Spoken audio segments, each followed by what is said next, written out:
بسم اللہ الرحمن الرحیم۔ السلام علیکم۔ سپریم کورٹ سے میں ہوں ابرار حسین استوری اور ناظرین، آج بھی آرٹیکل 63A کی نظر ثانی اپیلوں پر تیسری سماعت ہونے جا رہی ہے۔ 11:30 بجے کا وقت ہے۔ چیف جسٹس قاضی فائز عیسیٰ کی سربراہی میں 5 رکنی لارجر بینچ اس اہم کیس کی سماعت کرے گا، کیونکہ 17 مئی 2022 میں سپریم کورٹ میں اس وقت کے چیف جسٹس امرتا بندیال کی سربراہی میں 5 رکنی لارجر بینچ نے 3-2 کی اکثریت سے یہ فیصلہ سنایا تھا، اور اس فیصلے میں کہا گیا تھا کہ جو بھی ممبر اسمبلی ہوگا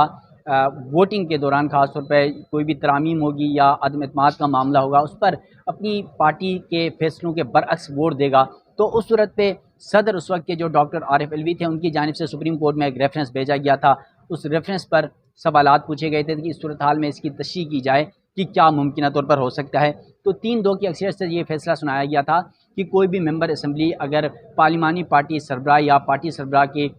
مرضی کے بغیر ووٹ دیتا ہے، اس صورت میں اس کا ووٹ بھی کاؤنٹ نہیں ہوگا اور پھر وہ ممبر اسمبلی نااہل بھی ہو جائے گا۔ اور اس فیصلے کا اثر یہ ہوا کہ پنجاب میں اس وقت حمزہ شہباز کی حکومت بن گئی تھی، اور 25 پاکستان تحریک انصاف کے منحرف رہنماؤں نے پنجاب اسمبلی میں حمزہ شہباز کو ووٹ دیا تھا۔ جب وہ تمام ممبران نااہل ہوئے، ان کا ووٹ بھی کاؤنٹ نہیں ہوا، تو پھر حمزہ شہباز کی حکومت چلی گئی تھی، انہیں گھر جانا پڑا تھا، وزیر اعلیٰ کی نشست سے اترنا پڑا تھا۔ تو اب دوبارہ 2 سال 4 مہینے بعد یہ کیس سپریم کورٹ میں ایک بار پھر، اس وقت جب چیف جسٹس قاضی فائز عیسیٰ کی ریٹائرمنٹ کے لیے بس چند ہی دن، یعنی آج کے بعد تقریباً 23 یا 24 دن رہتے ہیں، 25 اکتوبر کو چیف جسٹس قاضی فائز عیسیٰ نے ریٹائر ہونا ہے۔ اور اس سے بڑھ کر بات تو یہ ہے کہ سپریم کورٹ کے اندر جو موجودہ صورتحال ہے، اس میں ججز کے درمیان اختلافات شدت اختیار کر رہے ہیں۔ چیف جسٹس قاضی فائز عیسیٰ اور جسٹس منصور علی شاہ کے 2 گروپ، ہم خیال ججز کا ماضی میں بھی تصور رہا ہے اور اب بھی وہ تصور موجود ہے، اور اس کی وجہ یہ ہے کہ اس وقت جو موجودہ صورتحال ہے، اس میں چیف جسٹس قاضی فائز عیسیٰ کے ساتھ 6 سے 7 ججز ہیں، جس میں 5 تو یہ جو اس بینچ کا حصہ ہیں، جس میں جسٹس نعیم اختر افغان ہیں، اس کے علاوہ جسٹس امین الدین خان ہیں، جسٹس جمال مندوکھیل ہیں، جسٹس مظہر عالم میاں کھیل جو ایڈہاک جج ہیں وہ ہیں، اس کے علاوہ جسٹس طارق مسعود ایڈہاک جج وہ بھی ان کے ساتھ جو ہیں۔ دیگر جو ججز ہیں اس میں جسٹس منصور علی شاہ کے ساتھ کہا جا رہا ہے کہ 12 سے 13 ججز ان کے پینل کا حصہ ہیں، ان کے گروپ کا حصہ ہیں۔ لیکن یہاں پر سوال یہ اٹھ رہا ہے، ایک طرف چیف جسٹس قاضی فائز عیسیٰ، کیونکہ پریکٹس اینڈ پروسیجر کمیٹی میں صدارتی آرڈننس کے بعد یہ معاملہ اور زیادہ طول اختیار کر گیا۔ اس کی وجہ یہ بنی کہ جسٹس منیب اختر کو چیف جسٹس قاضی فائز عیسیٰ نے صدارتی آرڈننس کے بعد پریکٹس اینڈ پروسیجر کمیٹی سے نکالا اور جسٹس امین الدین خان کو اس کمیٹی کا حصہ بنایا۔ اس پر جسٹس منصور علی شاہ کی جانب سے اپنا احتجاج ریکارڈ کراتے ہوئے ایک خط لکھا گیا اور کمیٹی اجلاس میں شرکت سے انکار کیا گیا۔ اس کے بعد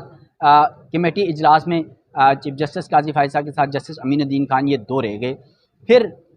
کچھ مقدمات کی فکسیشن کا معاملہ تھا، جس میں 2 اہم مقدمات تھے۔ ایک یہ آرٹیکل 63A جو اس وقت سپریم کورٹ میں آج بھی 11:30 بجے ہونے جا رہا ہے، ایک یہ کیس تھا، اور دوسرا آڈیو لیکس کا معاملہ تھا۔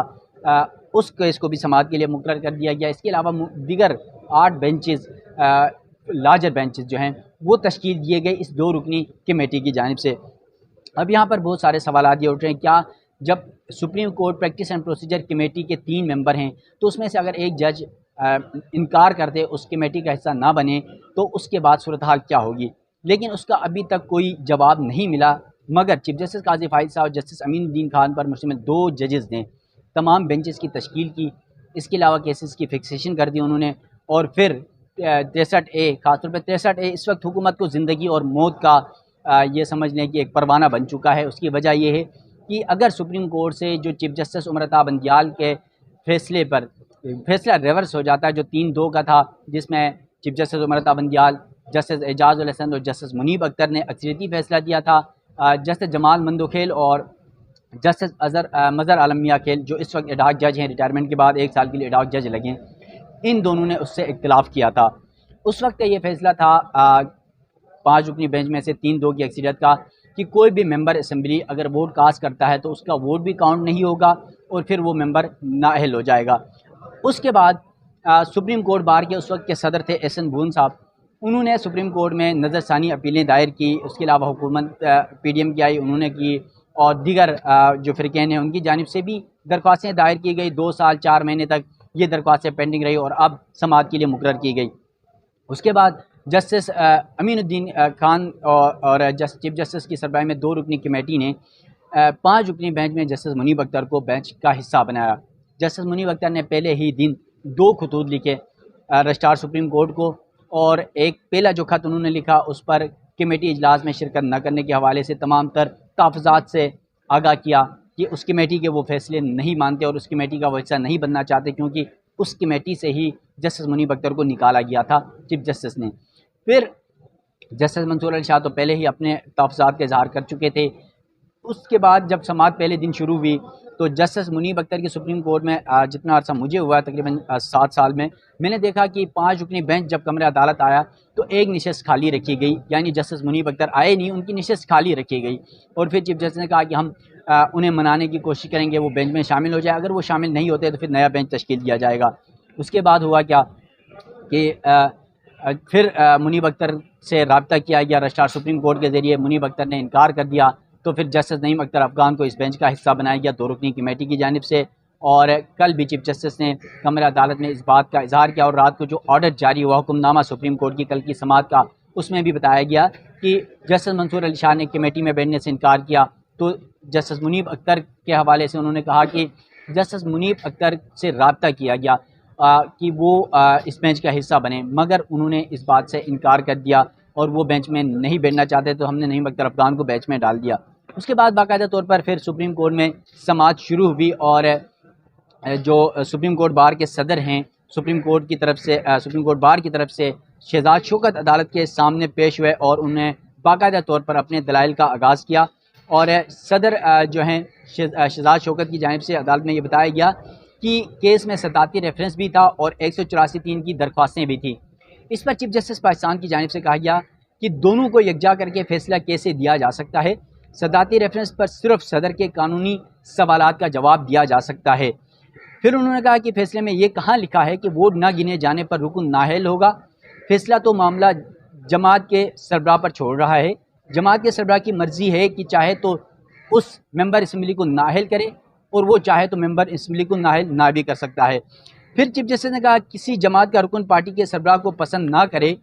اور ہٹانا چاہے تو پھر اس صورتحال میں کیا کیا جائے گا۔ اس پر پھر انہوں نے کہا کہ کیا آرٹیکل 63(a) سے متعلق فیصلہ آئین کے آرٹیکل 95 اور 136 کے برخلاف نہیں، یعنی آرٹیکل 95 یہ وہ آرٹیکل ہے جو وزیر اعظم کے لیے عدم اعتماد کے لیے استعمال کیا جاتا ہے، اور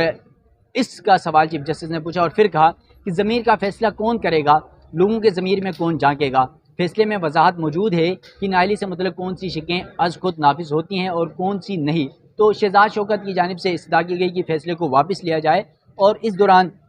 پاکستان تحریک انصاف کے عمران خان کے وکیل بیرسٹر علی ظفر